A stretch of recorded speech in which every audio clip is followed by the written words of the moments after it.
খুব মনোযোগ দিয়ে শুনবেন। এই ভাইটা আমার সঙ্গে ডুয়েট করবে বলছিল, অনেকক্ষণ থেকে বসে আছে। ভাইটা আমার সঙ্গে একটা ডুয়েট গজল গাইবে, আরো গাইবো লাস্টের দিকে। তুমি যদি থাকো অনেক গজল হবে, তুমি চলে যাবে। তা এসো একটা গজল আমার সঙ্গে গাও। মোটামুটি মাইকটা ধরো একটু, এটা নাও, এই মাইকটা নাও। শুনবেন মায়ের কালাম। আম্মাজান সন্তানের জন্য কত বড় নিয়ামত, আল্লাহ পাক মাকে কি নিয়ামত দান করেছে কবি ছন্দের মাধ্যমে লিখছে। দেখেন, আধারে রাতের চাঁদ যে তুমি ভোরের আলো, তোমায় যখন দেখি আমার মন হয়ে যায় ভালো।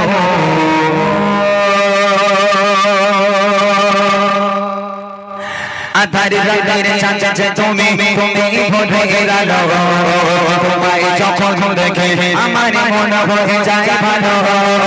আধারে রাতের চাঁদ যে তুমি ভোরের আলো, তোমায় যখন দেখি আমার মন হয়ে যায় ভালো। ও বাবা, ও বাবা, ও বাবা, ও বাবা, আধারে রাতের চাঁদ যে তুমি ভোরের আলো, তোমায় যখন দেখে আমার মন হয়ে যায় ভালো। আধারে রাতের চাঁদ যে তুমি ভোরের আলো, তোমায় যখন দেখে আমার মন হয়ে যায় ভালো। ও বাবা, ও বাবা, ও বাবা, ও বাবা, ও বাবা, আধারে রাতের চাঁদ যে তুমি ভোরের আলো, তোমায় যখন দেখে আমার মন হয়ে যায় ভালো। আধারে রাতের চাঁদ যে তুমি ভোরের আলো, তোমায় যখন দেখে আমার মন হয়ে যায় ভালো। মা যখন একটা বাচ্চাকে জন্ম দেয় কতটা কষ্ট হয় সেই মায়ের। আমরা যে সমস্ত সন্তানেরা ভাইরা, আমার যে যুবক ভাইরা আছে, অনেকে আছে যাদের মা আলাদা খায়। ও ভাই, আলাদা করার আগে নবী পাকের হাদিসটাকে একটু জেনে নাও, আল্লাহ পাকের কোরআনটাকে একটু জেনে নাও। আল্লাহ পাক বলে ওয়াকাদা রাব্বুকা আল্লা তা'বুদু ইল্লা ইয়্যাহু ওয়া বিল ওয়ালিদাইনি ইহসানা। আমি আল্লাহ আমার ইবাদত বান্দেগি করার পর দ্বিতীয় নম্বর ইবাদত তোদের বাপ মায়ের প্রতি ইহসান করা, বাপ মাকে ভক্তি করা, মোহাব্বত করা। সেই বাপ মাকে তুমি আলাদা করে দিচ্ছ। হ্যাঁ, একটা মা যখন একটা খোকারে জন্ম দেয়, একটা বাচ্চারে জন্ম দেয়, ওই বাচ্চা যদি মায়ের কোলে পায়খানা করে, পেশাব করে, একটা কোনো ব্যক্তি বলতে পারবেন ওই মা ছেলের উপর রাগ করে বলেছে, হতভাগা সন্তান, আজ থেকে তুই অন্য ঘরে ঘুমা, আমি মা অন্য ঘরে ঘুমাবো, কেননা তুই আমাকে খেতে দিস না, তুই আমাকে ঘুমাতে দিস না, আজ থেকে তোকে আমি শুতে নেব না। কোনো মা বলতে পারে এরকম? আর সেই বাপ মা বুড়ো বুড়ি হয়ে গেল, বাপ মার চলার ক্ষমতা নেই, হাঁটার ক্ষমতা নেই। সেই বাপ মা যদি ঘরের একটু পায়খানা করে, একটু পেশাব করে, তখন ছেলে বউর ঘাড়ে বাজ পড়ে। আর এমনি না পেট্রোল ডিজেল বাজ পড়ে তাদের ঘাড়ে। তখন হ্যাঁ, বৌমা বলতেছে তোমার মা ঘরে বসে বসে হাঁকবে আর আমি পরিষ্কার করবো, ওই জন্য আমার নিয়েছো।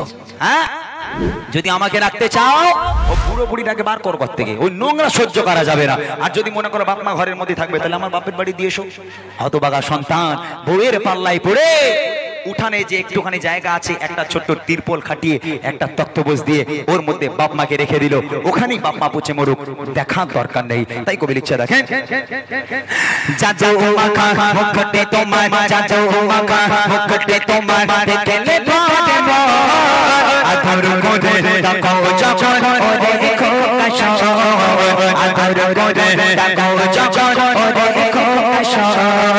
যাজো মাখা মুখটে তোমার, যাজো মাখা মুখটে তোমার, দেখলে পাবে মন আধর করে দেখো যখন ওরে দেখো কাশো, আধর করে দেখো যখন ওরে দেখো কাশো। বলো যদি ছাড়বো সবই তোমায় ছাড়বো না, বলো যদি ছাড়বো সবই তোমায় ছাড়বো না। আরে কারো বলতে মাগো হে প্রাণ ছুড়াই না, আরে কারো বলতে মাগো হে প্রাণ ছুড়াই না।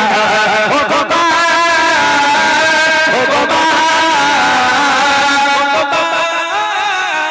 ও বাবা, ও বাবা, ও বাবা, আধারে রাতের চাঁদ যে তুমি ভোরের আলো, যখন দেখে আমার মন হয়ে যায় ভালো আধার রাতের চাঁদ যে তুমি তুমি ভোরের আলো তোমায় যখন দেখে আমার মন হয়ে যায় ভালো। বুড়িমা রাস্তার ধারে দাঁড়িয়ে আছে, 10 টাকার ওষুধ লাগবে। এখন খোকারে বলে, খোকা বাজারে যাচ্ছিস বাবা, 10 টাকার ওষুধ এনে দে, আমার বাতের ব্যথা এখনো সারিনি, আমি ওষুধ না খেলে বাতের ব্যথাটা বেড়ে যাবে, 10 টাকার একটু ওষুধ এনে দে বাবা। ছেলে রাস্তা দিয়ে যাচ্ছিল, মা খালি বলেছে খোকা 10 টাকার ওষুধ একটু আসার সময় আনিস বাজার থেকে। ছেলে বলে ওই জন্যই মা তোমার সঙ্গে আমি দেখা করিনি, দেখা হলেই খালি খাই খাই, এটা এনে দে ওটা এনে দে, এটা এনে দে ওটা এনে দে, ওই জন্য তোমার আশেপাশে আমি যাই না, খালি খাই খাই খালি খাই খাই। আহা হা হা। আর এদিকে শাশুড়ি আসবে, ফোন করে বলেছে এই দেখো জামাই আমি আজকে যাব, দৌড়ে দৌড়ে বউর কাছে এই দেখো হামাচ্ছে, এই দেখো একটা কথা বলি শিখি শোনো। মানে কি হয়েছে বলো? বলে তোমার মা আসছি। বলে ভালো কথা, তা কি হয়েছে বলো? বলে বাজারে যাচ্ছি, তোমার মা কোন গোশ খেতে ভালোবাসে, গরুর গোশ না মুরগির গোশ? রাগ করবেন না মায়েরা, রাগ করবেন না।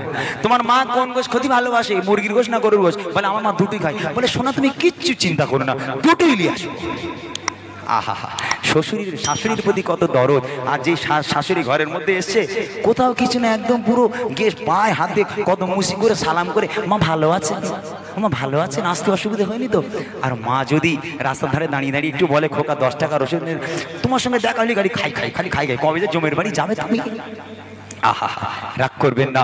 যে বাপ মা তোমাকে জন্ম দিয়েছে, মনে রেখে দাও আমার কথা না, আমার নবী পাক বলছে তোমার বাড়িতে যদি তোমার বাপ মা থাকে, আল্লাহর কসম আল্লাহর কখনো রহমত আর বরকতের অভাব তোমার বাড়িতে হবে না।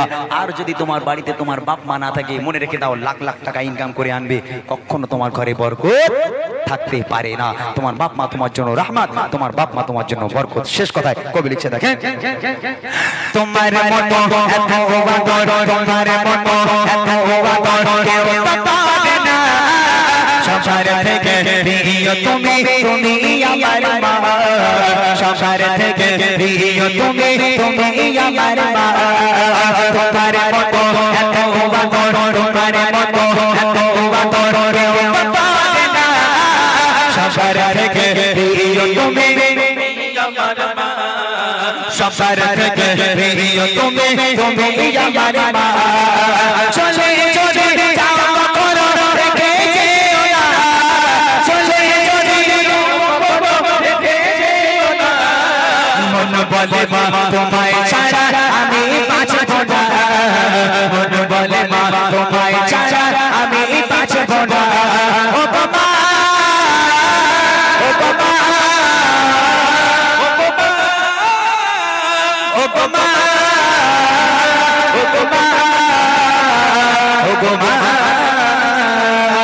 আধারে রাতের চাঁদ যে তুমি, তুমি ভোরের আলো, তোমায় যখন দেখে আমার মন হয়ে যায় ভালো। আধারে রাতের চাঁদ যে তুমি, তুমি ভোরের আলো, তোমায় যখন দেখে আমার মন হয়ে যায় ভালো।